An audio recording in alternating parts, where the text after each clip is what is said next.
Good morning, students. Today we are going to start a new chapter 9.1, that is internal trade, its meaning and types. तो internal trade means आंतरिक व्यापार। तो first chapter में बेटे हमने type of trades किए थे, इसमें हमने होम ट्रेड और फॉरेन ट्रेड किया था। तो home trade is also known as internal trade. Internal trade को ही होम ट्रेड कहते हैं, होम ट्रेड को ही इंटरनल ट्रेड कहते हैं। और होम ट्रेड का मतलब है घर में नहीं, अपने देश की सीमा के अंदर जो हम बाइंग सेलिंग करते हैं, that is known as internal trade. You can see the tool kit number 1, you can see here. तो what do you mean by tool kit number 1? It refers to buying and selling of goods and services within the boundary of a country.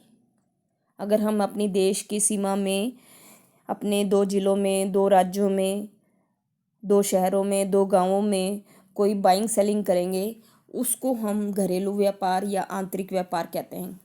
घरेलू व्यापार और आंतरिक व्यापार एक ही बात है। तो इंटरनल ट्रेड के फीचर देखें आप इसमें। Trade with in the boundary of a country, ये तो डेफिनेशन में ही आ गया बेटे। फ्री मूवमेंट ऑफ गुड्स, यानी कि हम आसानी से एक माल को दूसरी जगह पे भेज सकते हैं, बेच सकते हैं, और हमें गवर्नमेंट की परमिशन की ज़रूरत नहीं होती। No need of permission of government.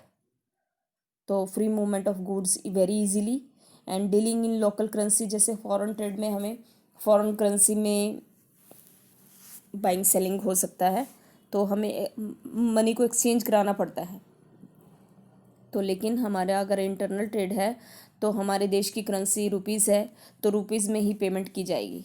तो use of local currency, risk सबसे कम होता है, और special act to settle the disputes.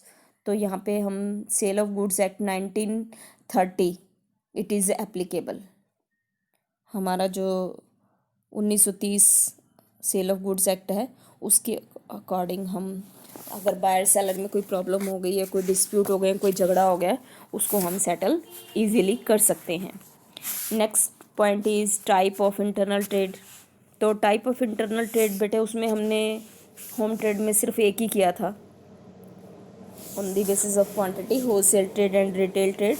But internal trade can be classify, उसको हम डिफ्रेंशिएट कर सकते हैं on the basis of level, on the basis of quantity, on the basis of relationship. तो रिलेशनशिप के बेस पे देखो, रिलेशनशिप के बेस पे एक तो माल है कि सीधे हम ग्राहकों से बेच लें माल को।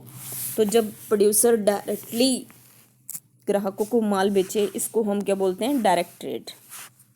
It is a trade. You can देखो बेटे इसमें, जब माल डायरेक्टली प्रोड्यूसर से होलसेलर को बेचा जाएगा विदाउट मीडिएटर, तो it is known as direct trade. और जब हम with the help of mediator की हेल्प से प्रोड्यूसर से माल होलसेलर को, होलसेलर से माल रिटेलर को, रिटेलर से ग्राहकों को बेचा जाएगा, ऐसे सेलिंग को हम क्या बोलते हैं? Indirect trade. तो without mediator direct, without mediator का मतलब होलसेलर और रिटेलर नहीं होंगे, सीधा ही माल प्रोड्यूसर से ग्राहकों को बेच दिया जाएगा। यू कैन सी हेयर, यहाँ पे ये जो प्रोड्यूसर है, प्रोड्यूसर डायरेक्टली कंज्यूमर को माल बेच देंगे। ठीक है, तो ये डायरेक्ट ट्रेड है। You can see here. ठीक है बेटा। नाउ सी फ़ायदा क्या होगा डायरेक्ट ट्रेड का? No artificial scarcity of goods, यानी कि जो होलसेलर और रिटेलर है, प्रोड्यूसर से माल तो ख़रीद लेंगे, लेकिन वो अनरीजनेबली अपने गोदामों में स्टॉक करके आर्टिफिशियल स्कैरसिटी क्रिएट कर देते हैं मार्केट में। तो ऐसी चांस ही नहीं होगा, क्योंकि there will be no wholesaler and no retailer, और ओरिजिनल गुड्स मिलेंगे ग्राहकों को। There is no chance of adulteration, मिलावट नहीं होगी बेटे।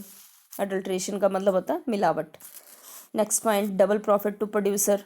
अपना माल जो जिस रेट पे होलसेलर को बेच रहा था, तो उससे ज़्यादा प्राइस पे वो ग्राहकों को बेच सकता है, तो इससे प्रोड्यूसर को भी फ़ायदा होगा, और रिटेलर जो आपके कंज्यूमर हैं उनको भी जो प्रॉफिट होलसेलर और रिटेलर ने कमा के डबल ट्रिपल रेट पे वो ग्राहकों को बेच रहे थे, तो कंपैरेटिवली मतलब लो प्राइस पे वो they can avail the goods from producers. तो इससे फ़ायदा प्रोड्यूसर को भी होगा और कंज्यूमर को भी होगा। और क्योंकि जब प्रोड्यूसर ग्राहकों को माल बेचेंगे तो they can get cash payment, और इससे बैड डेट्स की चांसेस जो हैं वो कम हो जाएंगे। तो बेनिफिट ऑफ कैश सेल होगा इससे, और डिस्काउंट कंपैरेटिवली रीजनेबल डिस्काउंट दिए जाएंगे, तो इससे कैश पेमेंट प्रोड्यूसर्स को इजीली मिल जाएगी। तो इनडायरेक्ट ट्रेड वेरियस लेवल पे हो सकता है, थ्रू होलसेलर हो सकता है, थ्रू होलसेलर में कि वो जो प्रोड्यूसर है माल होलसेलर को बेचेंगे और होलसेलर आगे कंज्यूमर को बेचेंगे। ठीक है बेटे। और नेक्स्ट पेज पे देखें आप, थ्रू रिटेलर हो सकता है। रिटेलर में देखें आप बेटे, रिटेलर में प्रोड्यूसर माल रिटेलर को बेचेगा और रिटेलर आगे कंज्यूमर को माल बेचते हैं। और थ्रू एजेंट मतलब ये है कि जो प्रोड्यूसर हैं वो अपना माल एजेंट को बेचते हैं और एजेंट आगे कंज्यूमर्स को माल बेचते हैं। तो ये 3 लेवल पे हो सकता है with the help of through wholesaler, through retailer, through agent. तो मीडिएटर की हेल्प से माल बेचें तो ये इनडायरेक्ट ट्रेड ही है, बता दिया था बेटे मैंने आपको। आगे देखें on the basis of level, level में लोकल लेवल जो होगा, देखो हमारा जो कंट्री है, हमारा जो कंट्री है वो डिफरेंट डिफरेंट स्टेट्स में बटा हुआ है।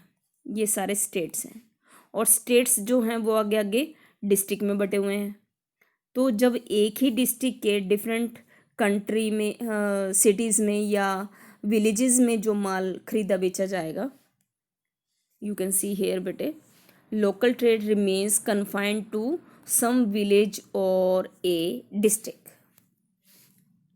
ये आप नोट करें बेटे, एक ही डिस्ट्रिक्ट के, अगर मान लो एक ही डिस्ट्रिक्ट है हमारा और उसके डिफरेंट डिफरेंट जो हमारे विलेजेस हैं या सिटीज़ हैं उसमें बाइंग सेलिंग होगी, तो उसको हम क्या बोलते हैं, लोकल लेवल। स्टेट लेवल में एक ही स्टेट के डिफरेंट डिस्ट्रिक्ट में माल जब सेल किया जाएगा, it is carried on various district of A state. Point to be noted, एक ही, आप ये देखो बेटे, मान लो कि जैसे मैंने आपको बताया ना कि जो हमारा देश है डिफरेंट डिफरेंट स्टेट्स में बटा हुआ है। ठीक है, एक ही स्टेट्स के जब डिफरेंट डिस्ट्रिक्ट में हम बाइंग सेलिंग करेंगे तो इसको हम क्या बोलेंगे, स्टेट लेवल।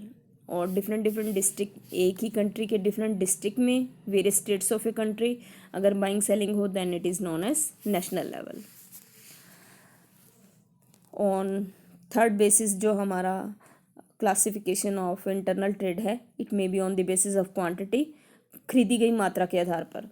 तो जो आपके होलसेलर हैं they buys the goods from producer in large quantity, bulk में खरीद लेते हैं, और होलसेलर सेल टू द आगे रिटेलर्स, स्मॉल क्वांटिटी में, लार्ज क्वांटिटी में खरीदेंगे और स्मॉल क्वांटिटी में रिटेलर को बेचेंगे। और जो रिटेलर होते हैं they buy small quantity from the wholesaler and according to need they sell the goods to the consumer. ठीक है बेटे, तो we have discussed various type of internal trade on the basis of level, on the basis of quantity, and on first page पे हमने किया on the basis of relationship. तो आज आपको बेटे ये जो चैप्टर है वो स्टार्ट करना है, वेरी इजी चैप्टर, दोनों इंपॉर्टेंट क्वेश्चन हैं, फीचर भी आ सकते हैं। और ऑन द बेस ये क्लासिफिकेशन ऑफ इंटरनल ट्रेड तो आएगा ही पेपर में, 6 नंबर का आएगा बेटे। ठीक है, इसको अच्छे से लर्न कर लेना, और फीचर करने हैं, इसमें फीचर करने हैं आपको, फीचर कर लेना बेटा। ये दोनों क्वेश्चन इंपॉर्टेंट है बेटे, एक तो आपको फीचर करने हैं और एक इसमें टाइप ऑफ ट्रेड करने हैं। वेरी वेरी इंपॉर्टेंट क्वेश्चन, यहाँ से 6 नंबर का या 3 नंबर का क्वेश्चन एक जरूर आ जाएगा। ठीक है, हैव ए नाइस डे।